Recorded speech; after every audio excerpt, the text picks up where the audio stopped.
Political upper level تک complete جو ہے سارے وہ اس وقت کوئی بھی جو ہے نا میرا خیال ہے کہ وہ خیر خواہ نہیں، کوئی بھی خیر خواہ نہیں. Today is May 26th. I'm sitting here in Dubai. آپ یوٹیوب پہ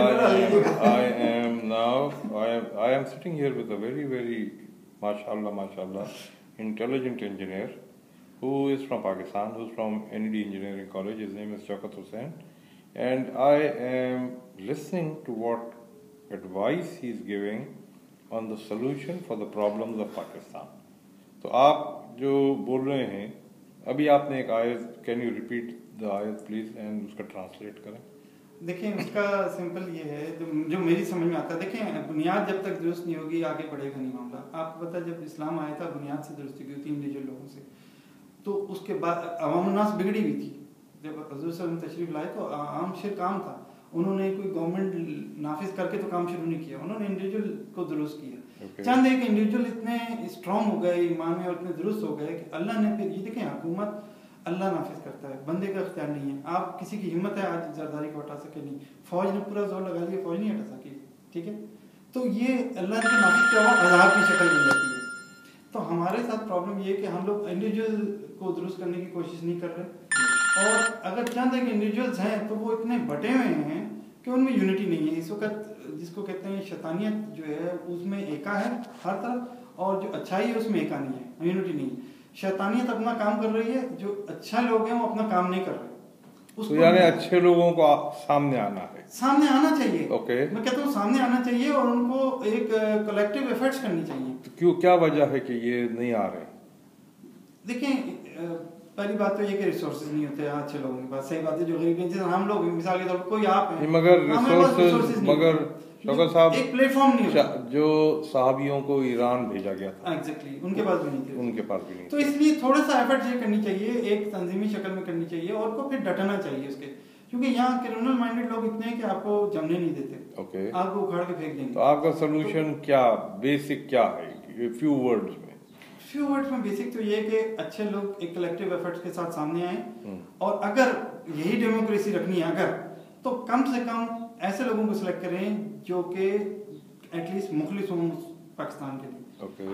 فار می جو میری تھوڑی بہت اسٹڈی ہے، Imran Khan is the best solution for the time being ان ساری پارٹیوں میں. باقی تو کوئی پارٹی مخلص نہیں ہے. اوکے تو اب عمران خان کو اگر جیسا آپ کی رائے میں، کیونکہ میں پاکستان سے 35 سال باہر رہا ہوں، تو آپ کی رائے میں عمران خان میں بھی باہر رہا ہوں پاکستان سے، مطلب 2 سال ہو گئے مجھے گئے. اس سے پہلے 8 سال پہلے میں گیا تھا پاکستان میں. مطلب میں پاکستان میں بہت کم جاتا ہوں، بہت کم میرا وہاں. اوکے تو فار دا ٹائمنگ جو ہم لوگ پاکستانی نیوز چینل سے اور سب دیکھتا ہیں اور دوسرے جو چینلز ہیں فیس بک کے یا دوسری، اس سے مجھے تو یہی سمجھ میں آتا ہے کہ فی الحال اگر اسی سسٹم میں رہ کے چلنا ہے تو ہمارے پاس Imran Khan is the best solution. Okay fine. اور اس میں بھی جب بیسٹ سولوشن ہوگا جب الیکشن فیئر ہوں گے. اگر الیکشن فیئر نہیں ہوئے تو ظاہر ہے وہ پھر اس کو مجبور ہو جائے گا، تھوڑی سیٹ لے گا، لوگوں کو ساتھ ملانا پڑے گا، پھر وہ کرپٹ لوگ ساتھ ملا کے کام کرے گا، وہ کام نہیں چلے گا. اوکے جب ایبسولوٹ میجورٹی میں آئے گا I think he is the guy who can stand. تو آپ کی بھی یہ رائے ہے صاحب؟ جی بالکل. اور اس کی وجہ اصل میں یہ ہے کیونکہ عمران خان ابھی تک ان مفادات سے پاک نظر آتا ہے. ابھی تک اس کے آگے کوئی کرمنل ریکارڈ نہیں ہے. اوکے میں یہ ابھی میں آپ یہ جو ریکارڈ کر رہا ہوں، یہ ریکارڈ اس وجہ سے کر رہا ہوں کہ میں اس کو یوٹیوب پر ڈالوں گا، اور یوٹیوب پر ڈال کے، اور ماشاءاللہ میرے خیال میں پاکستان سے بہتر ملک اس دنیا میں کوئی نہیں ہے پاکستانیوں کے لیے. بالکل ٹیلنٹڈ لوگ ہیں. آپ دیکھیے کہ ماشاءاللہ آپ ہیں، شبیر صاحب ہیں، اور کتنے لوگ ہیں جو باہر ہیں ہمارے جو بڑے بڑے کرنے میں انجام دے رہے ہیں. آپ دیکھیں یہی پاکستانی باہر کے سسٹم میں جب آتا ہے اس سسٹم میں فلو کرتا ہے اور نمایاں کردار ادا کرتا ہے، اور وہ نئی ایجادات نئی ٹیکنالوجیز لے کے آتا ہے. ٹھیک ہے. یہی پاکستانی بیچارہ ہمارا وہاں پہ جو پاکستان میں ہے وہ سسٹم میں اتنا دبا ہوا ہے کہ اگر کوئی ٹیلنٹڈ لڑکا بھی اٹھتا ہے نا تو اس کو دبا دیا جاتا ہے، کیونکہ وہاں کمرشلزم اتنا زیادہ ہے، چند لوگوں کی اجارہ داری اتنے زیادہ ہے. وہ بلکہ آپ بھی بتا رہے تھے نا کسی کو وہ پیسے دے کے دبا دیا تھا، مطلب ٹیکنالوجی نہیں لے کے. تو اس قسم کی بہت ساری ایگزامپلس ہیں جہاں بھائی ہمارے اندر اپنا ٹیلنٹ نہ موجود ہے. آپ کو پتا ہے ہم ایگریکلچر کنٹری شروع سے ہم پڑھتے ہیں بچپن سے agriculture country. I think agriculture میں ہم ابھی بھی خود کفیل ہو سکتے ہیں، جس طرح آپ کے پاس ہے، ان کے پاس ہے، بہت سی چیزیں. یہ ہم لوگ خود کیوں نہیں اپنے ملک میں ڈیولپ کر سکتے جب دوسرے ملکوں میں ہم کر رہے ہیں تو اپنے. اوکے صاحب ٹھیک ہے، انشاءاللہ تعالی ایک اکیلا 2 11 3 111 4 1011 ٹھیک، اور درود پڑھ کے پھر آیت کریمہ پڑھ کے اور سارے پاکستانیوں کو کہیں کہ بھئی اللہ تعالیٰ سے دعا کریں. بالکل. سب سے پہلے تو یہ کہ انڈیویجول سطح پہ اپنے آپ کو جرائم سے پاک کریں، گناہوں سے پاک کریں، اللہ کی طرف رجوع کریں.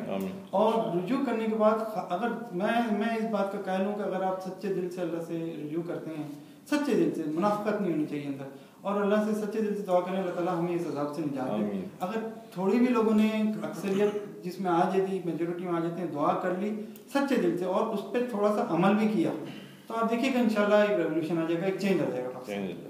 اوپر سے دیکھیے ڈیسیجن اللہ کرتا ہے، اخلاص ہمارے اندر سے نکلتا ہے، اعمال ہمارے پاس سے نکلیں گے.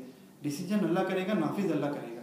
ہم نے نافذ نہیں کرنا. ہم نے زبردستی 4 سال بھگت رہے نا، کسی نے اٹھا کے نہیں کھینچ سکا. ملٹری نے زور لگا لیا، ہر ایک نے زور لگا لیا، نواز شریف نے زور لگا لیا، سب نے لگا لیا نا، نہیں ہلا سکا نا اس کو. ٹھیک ہے، وہ جم کے بیٹھی ہوئی برائی جو بھی ہمارے سر پہ، وہ برائی جب ہٹے گی جب انڈیویجول لیول پہ اخلاص سے اللہ کی طرف. کیا ان لوگوں کو ہدایت مل سکتی ہے؟ بالکل، اللہ چاہے تو. دیکھیں اللہ تعالیٰ نے جب تک ہدایت ہے، جب تک سانس ہے اور اس کا وقت ہے، ہر ایک کو ہدایت مل سکتی ہے، بشرطے کہ ہدایت کی وہ اخلاص کے ساتھ ایک تو پہلے توبہ کرے. ہر کوئی، میں بھی گناہ گار ہوں، مطلب میں اپنے آپ کو کوئی بہت نیک تو آدمی نہیں کہہ سکتا. گناہ تو ہر ایک کے ساتھ لگا ہے. توبہ اس وقت تک قبول ہے جب تک کہ سانس ہے. جب جس دن نکل گئی یا فرشتے اتر گئے، جب موت کا سکرات کا وقت آ گیا تو ختم ہے. تو بڑے بڑے گناہ گاروں کی توبہ قبول اللہ نے کی ہے، تو اللہ تو مایوس تو نہیں ہونا چاہیے، بشرطے کہ اخلاص کے ساتھ اللہ کی طرف رجوع کر لیا جائے. انشاءاللہ ٹھیک ہے، اخلاص کے ساتھ رجوع. ٹھیک ہے شوکت صاحب، انشاءاللہ میں اس کو یوٹیوب پر ڈالوں گا اور امید ہے کہ یہ پیغام پاکستانیوں کو، پاکستانی عوام اللہ کرے. میں کہتا ہوں کہ اب وقت ہے، کیونکہ دیکھیں اللہ تعالیٰ نے قوموں کو تباہ کر دیا ہے، ختم ہو گئی قوموں کا نام نشان نہیں رہا. آج سمود یا دوسری قومیں اللہ نے جب تباہ کی تو اللہ نے یہ بھی حکم ہے حضرت وسلم کہ تم وہاں سے گزرو تو تیزی سے گزر جاؤ. آج تک عذاب ہو رہا ہے وہاں پہ.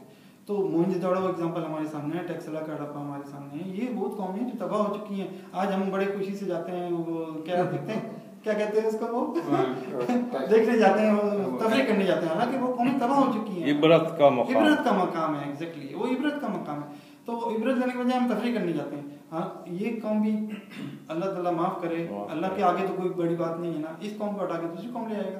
اللہ نے اپنا کام لینا کسی قوم سے لے لے گا. تو ہمیں تو خود ضرورت ہے اللہ کی، ہم اس کے آگے گر جائیں، اللہ معاف کر دیں، ہم پہ عذاب ہٹا لیں، ورنہ عذاب کی نشانیاں تو پڑ رہی ہیں سامنے. جزاک اللہ خیر. میں آپ کا پیغام انشاءاللہ میں تو یوٹیوب پر ڈالوں گا، اور یہ ہمارے حکمران اور ہمارے لوگ، ہمارے عوام، اور اس میں ایک بہت بڑا پیغام آپ نے دیا ہے کہ جو صحیح، جو نیک لوگ ہیں، جو وہ سامنے آئے.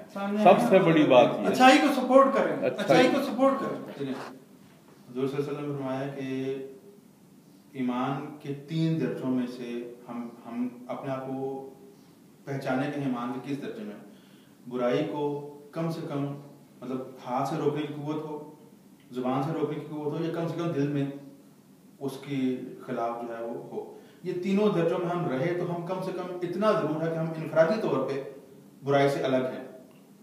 ٹھیک ہے، ہر شخص، ہر انسان بطور مسلمان اس کا یہ فرض بھی ہے کہ وہ کم سے کم ان 3 درجوں میں ضرور رہے. اپنا محاسبہ کرنا چاہیے کہ ہم اس میں سے کسی درجے میں سے تو نہیں نکل گئے. جس کو یہ سمجھ میں آ رہی ہے کہ میرے اب دل سے بھی برائی کی تمیز ختم ہو گئی ہے، وہ سمجھ لے کہ وہ کس درجے میں چلا گیا.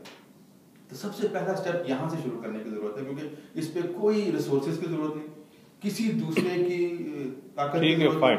سو اب یہ ہے کہ یہ جو ایک اور پوائنٹ بڑا اہم ہے، جو لوگ اکثر جب ان کو بلایا جاتا ہے کہ آپ آئیں اللہ سے توبہ کریں اسلام کی طرف، وہ کہتے ہیں جی کس فرقے کی پیروی کریں. ارے ہمیں فرقے کی ضرورت کیا ہے؟ دیکھیں حضرت وسلم کو فرقہ نہیں تھے، نہ سنی تھے، نہ وہابی تھے، نہ بریلوی تھے، حضرت وسلم تو نہیں تھے نا. یہ تو بعد کی پیداوار ہے نا. آپ جو ایکچوئل دین آیا ہے اس کی طرف کوشش کریں. اور میں ایک بات اکثر لوگوں سے کہتا ہوں، ہمارے بڑے بزرگوں نے بھی یہ کہا ہے کہ آپ